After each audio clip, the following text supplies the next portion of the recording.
Nah, ini kebanyakan mereka yang terpengaruh dengan pahaman Wahabi. Kalau tuan-tuan dengar Wahabi ni salah satu ancaman pada masyarakat. Selain daripada pahaman liberal, plural, secularism dan lain-lain, Wahabi pun ancaman bagi umat Islam. Jangan kita lupa. Dah. Kita kena jangan lupa sejarah membuktikan sedemikian, dan perlu diulangi akan hakikat gerakan Wahabi ini. Mana-mana tempat kita kena sebut Wahabi, sebab ia mengganggu umat Islam, mengganggu pegangan umat Islam. Dia membawa ajaran yang bertentangan dengan ahli sunnah wal jamaah. Itu Wahabi. Wahabi ni mana-mana masuk, dia masuk dalam mana tempat, mana-mana mukim ke, mana-mana masjid, surau, dia akan memecah belahkan umat Islam.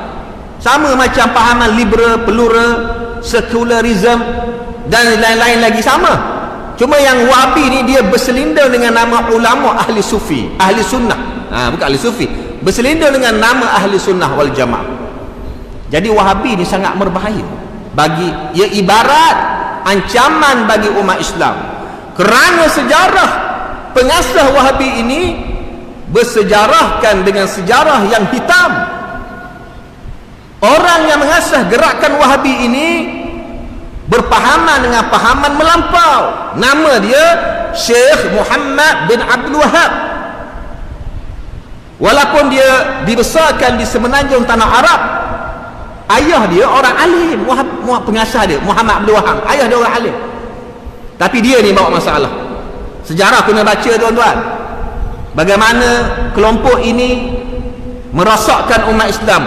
Bahkan di antara sebab kejatuhan kerajaan Uthmaniyah, kerajaan khilafah Islamiyah yang telah memerintah dunia selama 600 tahun.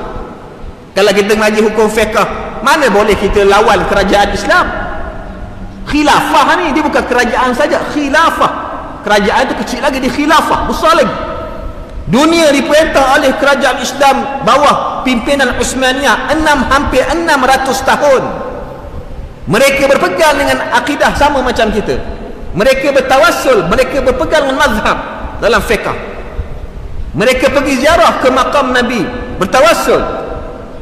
Itu usaha dakwah sepanjang pemerintahan khilafah Uthmaniyah. Akhirnya melahirkan ulama, melahirkan wali-wali Allah. Tiba-tiba muncul gerakan Wahabi ini yang dibawa, diasas oleh Muhammad Wahab, dilawan. Dia kata kerajaan Uthmaniyah ni kerajaan kuburiyah, daulatun kuburiyah. Kerajaan Islam tu Uthmaniyah tu dia kata kerajaan penyembah kubur. Kenapa? Kerana mereka tak boleh terima orang Islam ketika itu bertawassul dengan Nabi, bertawassul dengan para wali yang sudah meninggal dunia. Jadi hakikat pengasas Wahabi ni, dia punya latar belakang dia meragukan dan sangat berbahaya.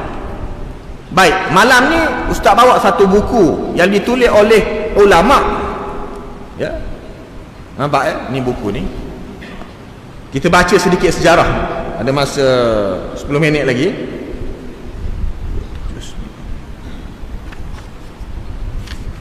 Baik.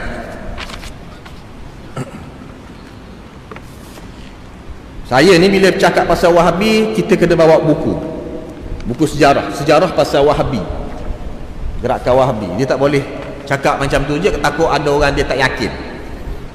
Tapi yang saya bawa depan ni buku kitab lah, yang ditulis oleh seorang mufti, bukan orang biasa ni, mufti yang hidup di zaman pemerintahan, akhir zaman pemerintahan kerajaan Uthmaniyah. Kitab ini berjudul Khulasatul Kalam. Kita tunjuk, nampak ya? Ni kitab Arab, bukan kitab Jawi, ni kitab Arab. Kena tahu juga baca kitab Arab ni. Tajuk dia Khulasatul Kalam fi Bayani Umara'il Baladil Haram. Tajuk kitab ni. Cetakan di Mesir, Maktabah Azhar di Mesir. Karangan mufti di Mekah Al-Mukarramah. Mufti di Mekah Mukarramah, di Mekah lah. Mufti mazhab Asy-Syafi'i. Nama dia Syekh Sayyid Ahmad Zaini Dahlan rahimahullah. Ingat, Nama penulis ni mufti, nama Syekh Syed Ahmad Zaini Dahlan. Dalam kitab ni dia sebut sejarah tanah Mekah dan juga Madinah. Dalam tu disebut satu tajuk, bagaimana berlakunya fitnah dengan golongan Wahabi. Kerajaan Osmaniyah berdepan dengan gerakan Wahabi. Disebut dalam kitab ni. Ya, dia kata dalam kitab ni, saya baca sedikit ya. Bagaimana berlaku pertempuran antara kerajaan Islam Osmaniyah dengan gerakan Wahabi di sana. Maka disebut di sini yang berlaku pada tahun 1205 Hijrah. Sekarang ni kita dah 1442 Hijrah. Maka katanya di sini ada satu taifah, kelompok Al-Wahabiyah. Kerajaan Osmaniyah berperang dengan kelompok ini, Taifatul Wahabiyah, kelompok Wahabi, yang mana kelompok itu katanya at-tabi'ina li Muhammad bin Abdul Wahhab, kelompok yang mengikut Muhammad bin Abdul Wahhab. Siapa Muhammad bin Abdul Wahhab? Pengasas gerakan Wahabi. Ni kita nak tolak dakwaan orang kata pengasas Wahabi ni seorang yang betul, seorang yang benar, yang bermasalah tu pengikut dia. Betul. Yang betulnya pengasas tu tak betul. Tu fakta yang betul. Ini sejarah tuan-tuan, sejarah ditulis oleh mufti ni, bukan saya tulis ni, bukan orang biasa, mufti. Maka dia kata kelompok Wahabiyah ikut pada Muhammad bin Abdul Wahhab fi aqidatihi, yang ikut akidah Muhammad Abdul Wahhab. Akidah Muhammad Abdul Wahhab ni macam mana?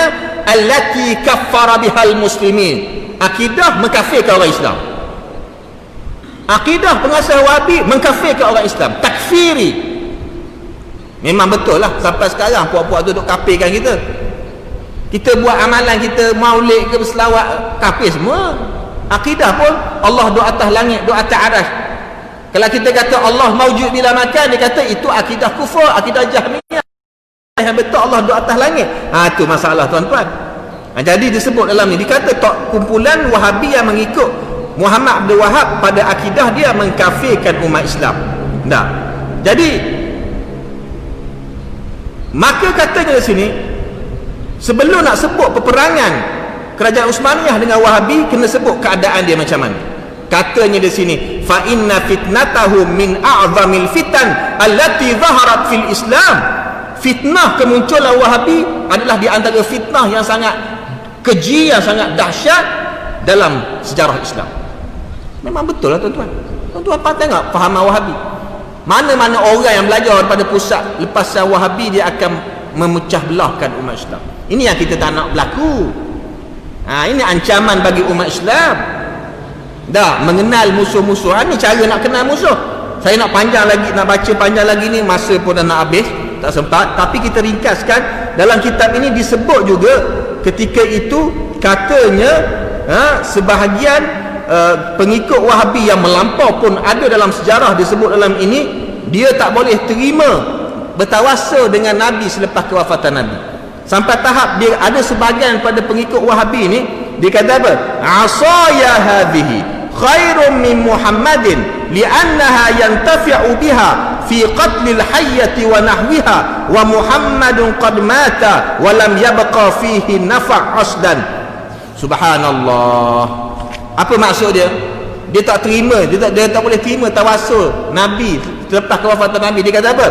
Kata sebahagian pada mereka, tongkat aku lebih mulia daripada Nabi Muhammad. Tengok tu. Ini satu penghinaan. Tongkat aku lebih mulia daripada Nabi Muhammad. Sebab apa? Tongkat aku ada manfaat. Tongkat aku boleh bunuh ular, tongkat aku boleh buat sesuatu lah bila kita ada tongkat. Tapi Muhammad dah mati, tak ada manfaat langsung. Ini satu penghinaan. Istihza' bin nabiyina Muhammadun sallallahu alaihi wasallam.